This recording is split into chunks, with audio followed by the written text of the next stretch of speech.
Mourning for John F. Kennedy began in the city of Fort Worth, Texas. The president and his wife had spent the night in a local hotel where they were staying after a long day filled with meetings and speeches. Kennedy's visit to Texas was part of a political tour across the southern United States, an essential step in strengthening his candidacy.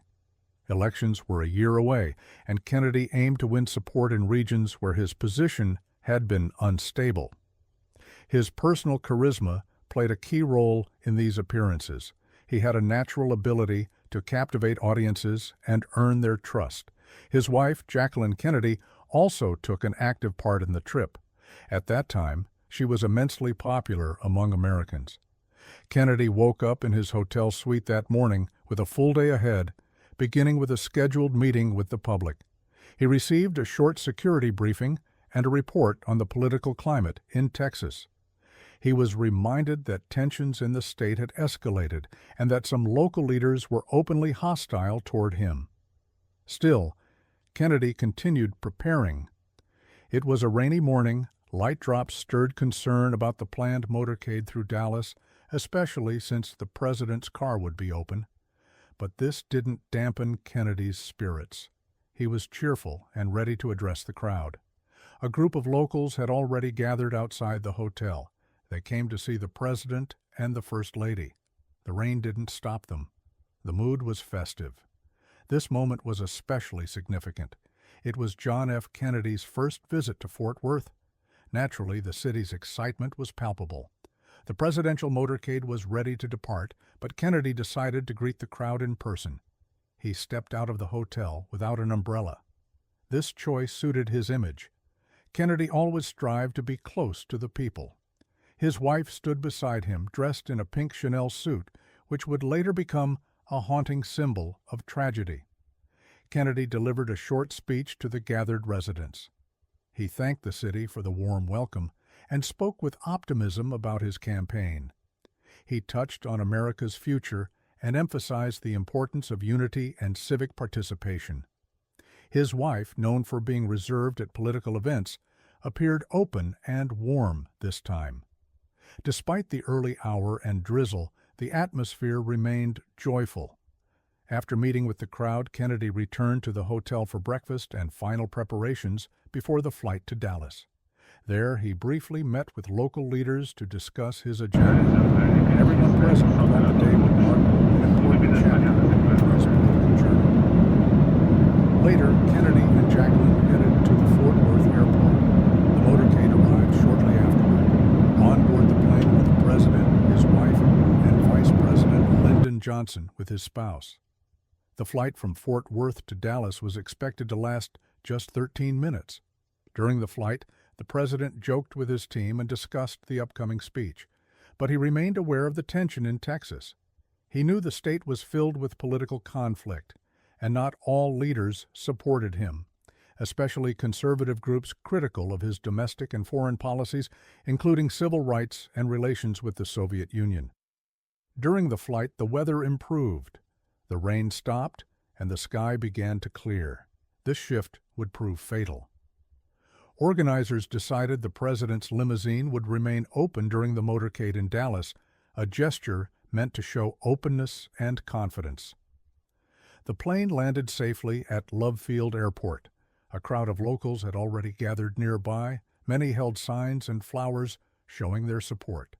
Kennedy and Jacqueline disembarked and took time to greet people, smiling and expressing gratitude. The president was in great spirits. His wife, though concerned about security, remained outwardly cheerful. Among the welcoming crowd were state officials, including Texas Governor John Connally and his wife Nellie. They were set to join the president's motorcade. Connally was a key political figure, and his support carried weight. The motorcade was ready to head toward downtown Dallas. Kennedy and Jacqueline took their seats in the Lincoln Continental. The motorcade consisted of several cars. The first carried police, followed by the presidential car, and then security agents. The motorcade was ready to head toward downtown Dallas. Kennedy and Jacqueline took their seats in the Lincoln Continental. The motorcade consisted of several cars. The first carried police, followed by the presidential car, and then security agents. Riding beside Kennedy was Jacqueline. In front sat Governor Connally and his wife. Police motorcyclists flanked the vehicles, ensuring road safety and security. Along the streets, thousands of people lined up. They had heard the president was coming and wanted a glimpse of him. As the motorcade moved through the city, the crowd grew. People cheered, waving flags and smiling. Kennedy beamed back, often turning to wave. Jacqueline smiled too, greeting citizens with grace. The route took them through several key streets of Dallas, including Main Street, one of the city's main arteries. City officials had thoroughly prepared for the visit. Streets were decorated, and law enforcement maintained order. As the motorcade entered the city center, crowds thickened, and the procession slowed. Kennedy didn't mind.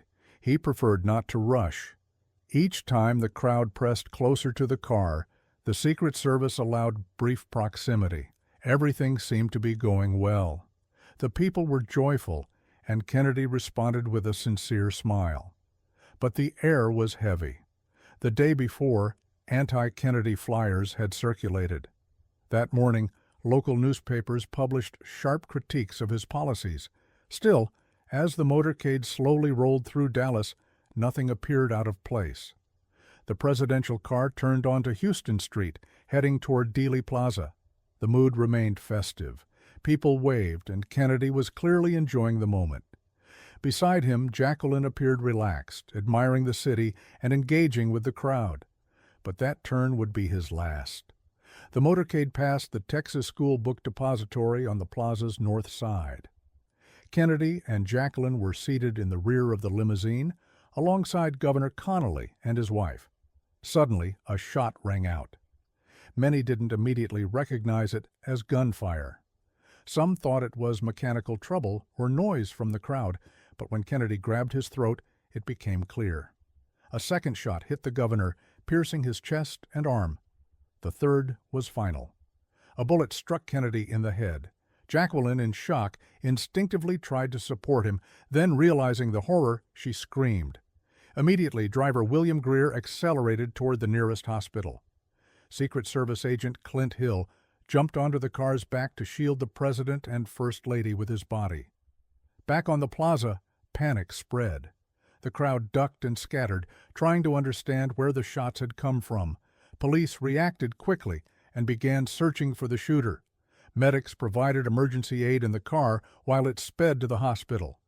Upon arrival, Kennedy was rushed to surgery. Doctors tried to save him. But the wounds, especially to his head and neck, were catastrophic. Despite all efforts, he could not be revived. His death was confirmed. Authorities prepared an official statement. Doctors and officials gathered before the press. Dr. Malcolm Perry, one of the attending physicians, stepped forward and declared the president dead. Police then searched the surrounding area. The school book depository drew attention. On the 6th floor, officers discovered a rifle, an Italian-made Carcano. It was resting on a windowsill. Spent shell casings were nearby.